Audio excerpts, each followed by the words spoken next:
FM News Talk 97.1. On-demand audio. Joining me on the phone right now, I last saw her when I was in Washington, D.C. for CPAC, and it was real crazy. We were down at Radio Row. Sarah Steelman, of course, is running in the Republican primary, the Missouri Senate, to challenge Claire McCaskill in the general election. And we've been talking on break. I think Claire McCaskill, this is the most vulnerable that she will ever be. And Sarah Steelman joins me on the phone right now. Good afternoon.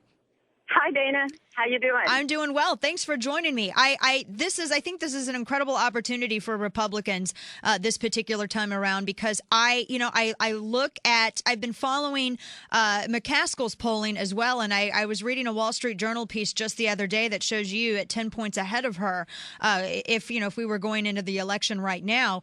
I don't know how Senator McCaskill is going to be able to convince Missouri voters and reconcile how she stood on health care and then Prop C. And I think you and I talked about this as well, because when Prop C passed, the Missouri Healthcare Freedom Act, that's people who voted for Claire McCaskill had to vote for that if that passed by 75% in the state.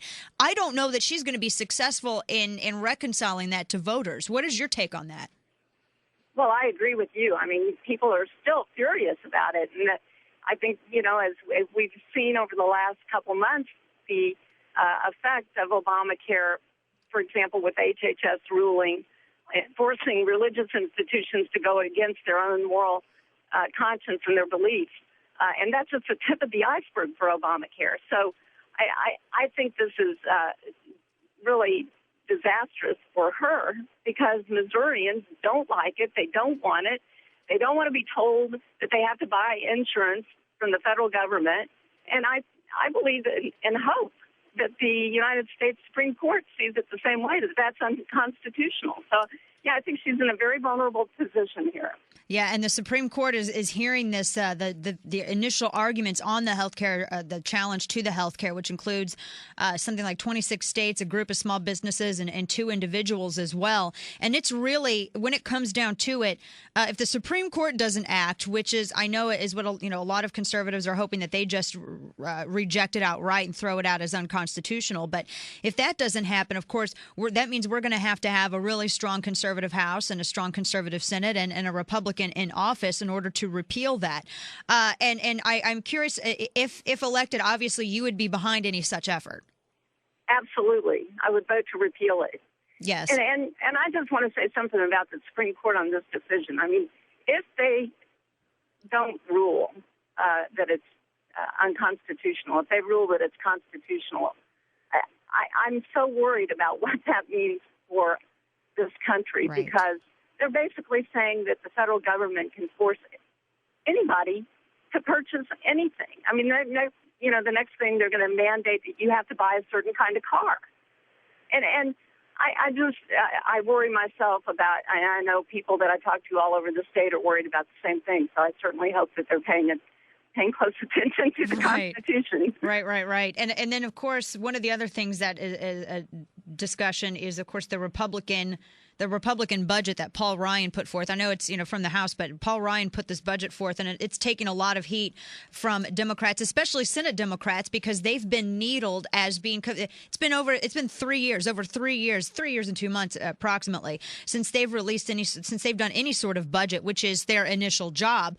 And one of the things I thought was interesting, Senate Democrats, including, of course, Senator Claire McCaskill, had said that Paul Ryan's budget, which was released, is nothing more than basically a shield for, the wealthiest Americans, and the wealthiest they're shielded from paying their fair share, and so on and so forth. Yeah. What is your response to something like that? Again, Claire McCaskill is using this class warfare argument to justify raising taxes on everybody, and it's just people can see through her. The fact is, you're right. I mean, for 3 years, the Senate Democrats have not taken up a budget, don't have any budget coming out of the Senate. I mean, this is absolutely ridiculous when we know one of the biggest problems facing this country is the financial balance sheet of our government. Right. And how can they even talk about cutting spending or getting spending under control when they won't even go to the trouble of debating a budget in the United States Senate. I mean, Right. it's absolutely irresponsible, and the American people are furious about it, and she is just not listening to them. I mean, I believe she is completely disconnected, like so many others in Washington, from the rest of us. And that's what's got to change, Dana.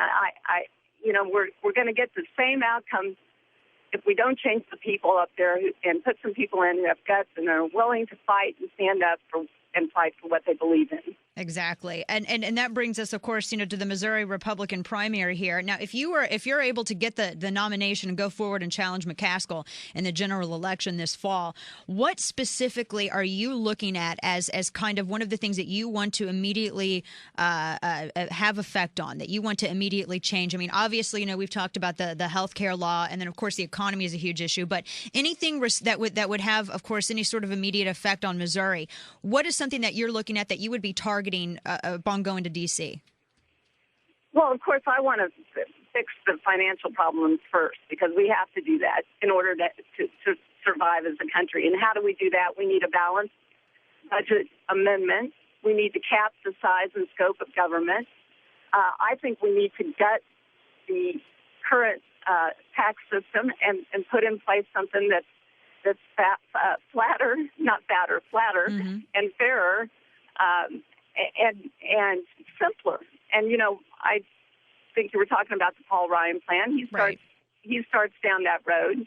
I think he's got two rates in the plan that he's proposing. But that's the direction that we need to head to get our economy moving again. And then we need to look at energy. I mean, this is a problem that every Missourian faces. I mean, I just talked to a young lady the other day who had to take another job to fill up her tank to get to the first job she had. Right. So, as you know, there's so many people that commute into St. Louis, from the surrounding counties. These gas prices are going to kill people, and then it causes the price of everything else to go up as well. I've been looking at my Cost of produce bill. jobs. It's insane. It very much is, and I hope that we have some relief on that. And of course, yesterday you received an endorsement from the Tea Party Express, which is a PAC that has been real active in the past several years within the movement. Amy Kramer, who is the spokesperson for Tea Party Express, is a friend of mine. I think she's a great lady. And it caused some controversy, though. There were a number of conservative groups all across the state which released statements. And what are your thoughts on the Tea Party Express endorsement? And what would you say to the Tea Party groups who are concerned that an out-of-state PAC would maybe be trying to speak for them in terms of the primary in Missouri? Well, first of all, of course, I'm honored and excited to get the endorsement of the Tea Party Express. And you're right, Amy Kramer is just a powerhouse of a woman and is working hard for the American people and has been since 2010, in helping engage the voters. And she in no way represents, as you know, all the Tea Parties. She only represents Tea Party Express.